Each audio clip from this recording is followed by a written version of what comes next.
Assalamualaikum warahmatullahi wabarakatuh.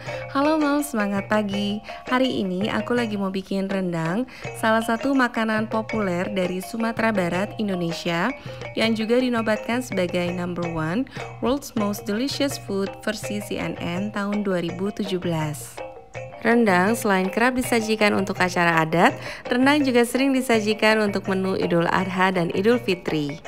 Rendang merupakan daging yang dimasak dengan santan dan aneka bumbu rempah dalam waktu cukup lama dengan suhu rendah, sehingga akhirnya bumbunya terserap oleh daging sehingga menghasilkan cita rasa yang kompleks, unik dan juga lezat. Kebetulan ini adalah masakan khas dari Minang, di mana ibu saya adalah orang Minangkabau asli keturunan Bukit Tinggi. Dan beliau akan share tips dan trik untuk membuat rendang sesuai ajaran nenek saya. Oke, kita akan mulai membuat rendang dan ini adalah bahan-bahan yang kita butuhkan. Untuk bahan dan bumbu serta takarannya sudah aku tulis lengkap di kolom deskripsi ya, Moms. Oke, sekarang kita akan mulai membuat rendang dan di sini saya gunakan ati sapi dan juga daging. Untuk ati sapi ini saya lepaskan dulu lapisan tipisnya supaya lebih bersih ya, Moms. Setelah itu kita akan potong dadu. Jadi untuk membuat rendang semua daging dan ati langsung dipotong kotak-kotak dan nanti akan dimasak bersama dengan bumbu supaya bumbunya semakin meresap.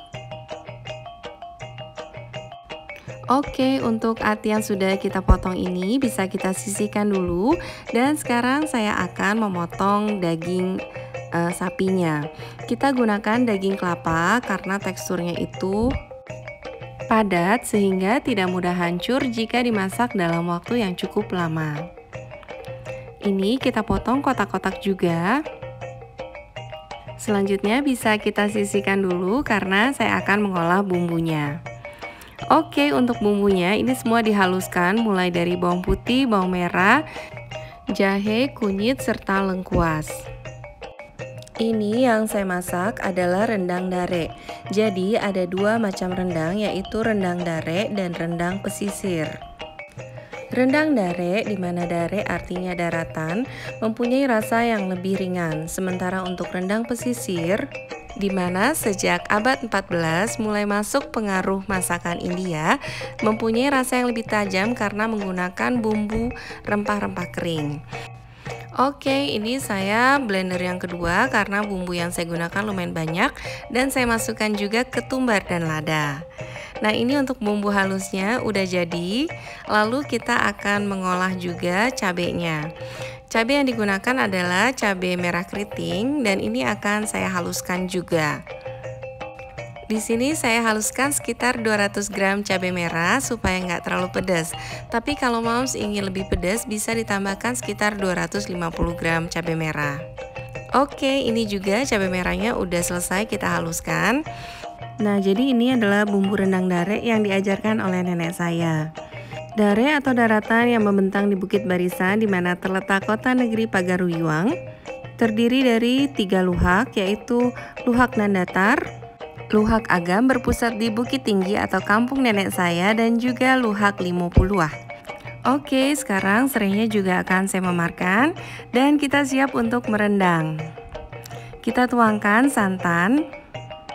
Santannya ini dari 3 butir kelapa ya, Moms. Kita masukkan juga serai dan juga daun salam. Tambahkan garam. Dan langsung kita masukkan bumbu halusnya. Gunakan api sedang dan kita masak hingga mendidih. Jadi bumbunya ini tidak ditumis, langsung kita masak beserta dengan santan. Lalu kita aduk-aduk dan biarkan hingga mendidih. Kalau sudah mendidih, kita bisa masukkan daging. Ini yang saya masukkan daging dulu karena daging lebih lama empuknya. Sementara untuk ati sapi akan kita masukkan setelah 15 menit kita memasak. Pada proses ini kita tidak perlu mengaduk-aduk agar dagingnya tidak hancur. Tidak perlu khawatir juga santannya akan pecah karena santannya akan mengering, bumbu meresap dan tersisa dedak. Kita masukkan juga daun kunyit. Lalu setelah 15 menit kita bisa masukkan ati. Kembali kita masak 3 hingga 4 jam. Memang cukup lama ya moms untuk membuat rendang. Namun proses memasak dalam waktu cukup lama ini juga yang menjadikannya sebagai pengawet alami. Jika santannya sudah mulai mengering seperti ini, kita bisa mulai mengaduk-aduk perlahan-lahan seperti ini, sesekali aja, dan ini juga supaya nggak lengket ya moms. Selain proses memasak yang cukup lama, rendang juga menggunakan rempah-rempah yang bisa menghambat bakteri, sehingga rendang bisa bertahan hingga 1 bulan tanpa dipanaskan. Nah, ini setelah 4 jam sudah menjadi kalio seperti ini ya moms. Dan keesokan harinya kembali kita panaskan selama kurang lebih setengah jam. Mulai tersisa dedak rendang yang merupakan hasil dari santan yang mengering. Nah, jadi sampai tahap ini rendang basah udah jadi. Kalau moms ingin membuat rendang hitam yang kering, cukup dipanaskan setengah jam setiap harinya hingga 3 atau 4 hari. Namun perbedaan dari tekstur rendang basah dan rendang kering adalah rendang basah ini cenderung lebih empuk daripada rendang kering ya moms. Oke, ini rendang saya udah jadi dan saya akan makan dengan nasi, rendang dan juga ketimun dan rasanya enak banget.